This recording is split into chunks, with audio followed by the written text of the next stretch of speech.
کاکسێن حەز دەکەم ئەوە بە هەموو خەڵکی ڕابگەێنین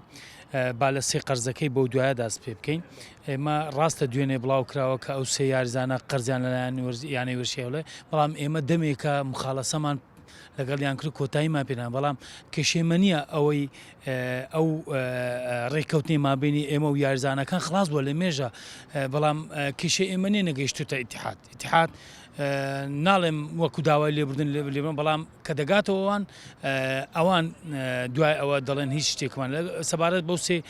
کەسەکە هیچ کێشەیەکمان نییە و لە مێژی شەخلاص، بەڵام نازانم لەو ئەوڕۆ دوێنێ بڵاویان کردەوە ئەوانیش ئاگادار نینە کە ینی گفتوگو قسەیان لەگەڵ یاریزانەکان نەکرد، ئەگە قسەیان لەگەڵ بکردوان لەگەڵ ڕێزم ئەوان دەیانزانی کە هیچ کێشەیەکیان لەگەیانەوەی هەولێر نەماوە. سەبارەت بە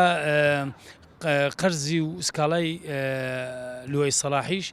توانم بڵێم ئەنجامی کۆتایی ناتوانم بدەم، بەڵام شتەکان جوان نابینم، ناشیرنە زۆر بەرامبەر بەیانەی وەرشی هەولێر دەکرێت و هەموو ساڵیش لەو کات و ساتەی پێش دەوری دەست پێکە. بەش بە حاڵی خۆم شتێک گەیشتۆتە ئەو دەرەجەی ئەو ڕادەیە کە گەیشتۆتە سوێند خواردن، بۆیە نامەوێت هەموو شتێک کەشف بکەم یان بڵێم دەمەوێت جەنابی سەرۆک یانە لەگەڵ بەڕێز ئەحمەد شکور لە شاری بەغدانە ئینشاڵڵا هەموو کارەکان بە باشی دەبێ، هەموو شتەکان بە جوانی بۆ ئێمە دەمێنێتەوە. وەکو سکاڵای دادگا ئێمە بردووتمانەوە، بەڵام ئەوە دووبارە نوێی کردوێتەوە و شتێشترە و دەبێتەوە دەستەوە سەرقال بێشتر.